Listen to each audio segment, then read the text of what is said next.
Hi guys, in today's video we will explore about the how can you manage debit card on WorldRemit. Managing your debit card on WorldRemit is a simple process. You don't have to do anything special. The first thing you have to do is open your WorldRemit application. Once it will be open, take a look on the bottom of your mobile screen. You will see three options, and from these options you have to tap on the option account, which is on the bottom right. Once you will tap on the option account, then you will be redirected to your account settings.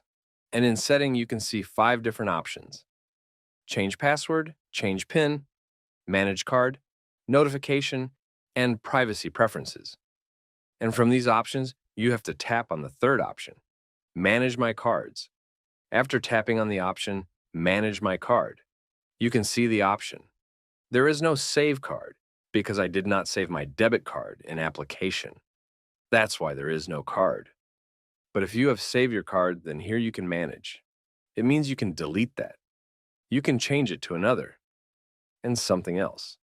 And also for managing your card, first you have to save your debit card in the WorldRemit application. And it was the way by which you can manage your cards in WorldRemit.